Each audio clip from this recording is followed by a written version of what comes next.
আসসালামু আলাইকুম। আমি ফারহানা নাসরিন, ফারহানা ফ্যামিলি ব্লগ আপনাদের জানাই স্বাগত। আজকের পর্বে তৈরি করে দেখাবো ঝটপট ছোট কাচকি মাছ রান্না। এই মাছে কোনো কাটা নাই, ছোট বাচ্চারাও খেতে পারবে অনায়াসে। চলুন তাহলে শুরু করি রান্না ছোট কাচকি মাছ। এটা হচ্ছে শীতলক্ষার কাচকি মাছ। বাবা আমার জন্য ঢাকা থেকে বরফ দিয়ে নিয়ে এসেছে। কাচকি মাছ রান্নার জন্য আমি এখানে একদম ছোট কাচকি মাছ নিয়েছি। এই মাছের মধ্যে বাজার থেকে কেনার সময় ছোট ছোট শামুক, পাথর, শ্যাওলা থাকে। এগুলাকে আমি বেছে পরিষ্কার করে ধুয়ে নিয়েছি। চুলাতে আমি একটা কড়াই বসা নিয়েছি। এখন এর মধ্যে দিয়ে দিব সরিষার তেল। কাচকি মাছটা রান্না করার জন্য সরিষার তেলটাই সবচেয়ে ভালো।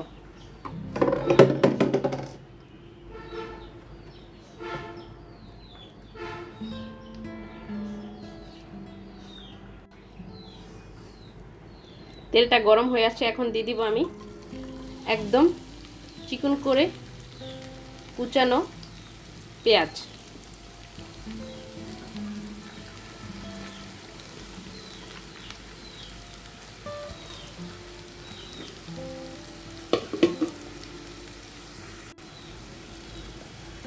এখন আমি এটাকে হালকা নেড়ে চেড়ে নিচ্ছি।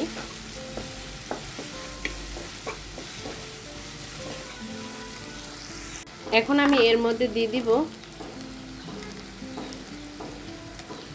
রসুন বাটা 2 টেবিল চামচ পরিমাণ।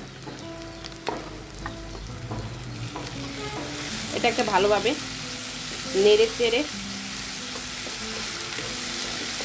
নিব যতক্ষণ না পর্যন্ত রসুনের কাঁচা গন্ধটা দূর হচ্ছে। এখন এর মধ্যে গুঁড়া মশলাগুলো আমি দিয়ে দিচ্ছি 1/2 চা চামচ পরিমাণ হলুদের গুঁড়া, আর দিয়ে দিচ্ছি 1 চা চামচ পরিমাণ মরিচের গুঁড়া, আর দিচ্ছি স্বাদ মতো লবণ। এখন আমি কতটুকু পানি দিয়ে মশলাটাকে ভালোভাবে কষিয়ে নিব। এটার মধ্যে এখন দিয়ে দিব 2টা ফালি করা মরিচ।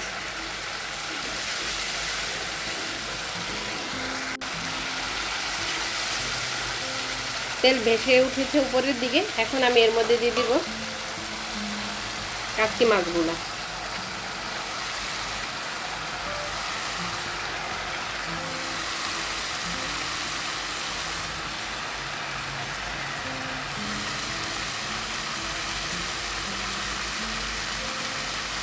এখন আমি ভালোভাবে এটাকে মিশিয়ে দিচ্ছি, মানে নেড়ে দিচ্ছি।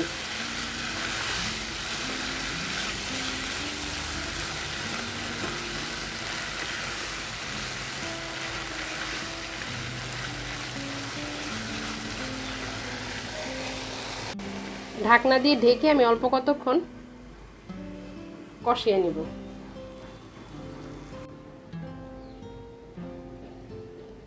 ঢাকনাটা সরিয়ে নিচ্ছি। দেখুন,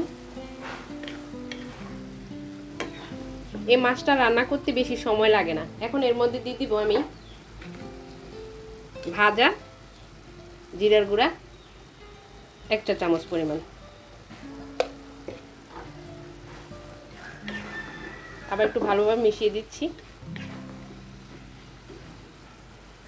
এই মাছটা কাটাকুটির ঝামেলা নাই, শুধু বাজার থেকে কিনে আনলে তারপর একটু বেছে পাথর টাথর থাকে, এগুলো বেছেই পরিষ্কার করে রান্না করা যায় অতি সহজেই।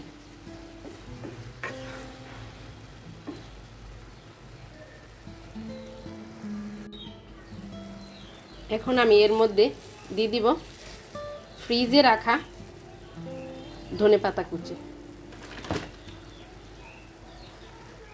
আবার একটু নেড়ে চেড়ে দিচ্ছি। এই মাছে কিন্তু ঝোল হবে না, একদম শুকনো শুকনো থাকবে, আলু ভাজির মতো।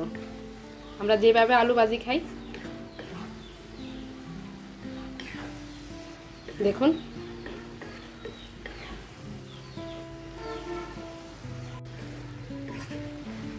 তৈরি হয়ে গেল আমার ছোট কাচকি মাছ রান্না।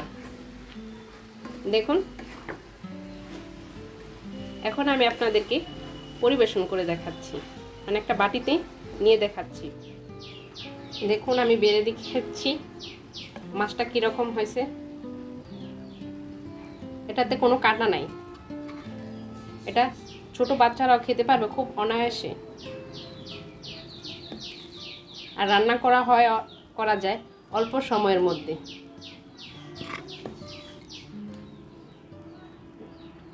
কাটা কোটারও ঝামেলা নাই।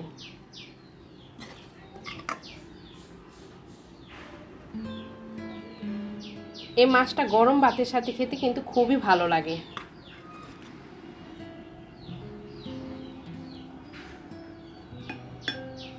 আশা করছি আমার আজকের এই রেসিপিটা আপনাদের কাছে ভালো লেগেছে। ভালো লাগলে প্লিজ আমার চ্যানেলটা লাইক, কমেন্ট, সাবস্ক্রাইব করবেন। আর বেশি বেশি ফ্যামিলি ও বন্ধুদের মাঝে শেয়ার করে দিবেন। আজকের মতো আমি এখানে বিদায় নিচ্ছি। আল্লাহ হাফেজ।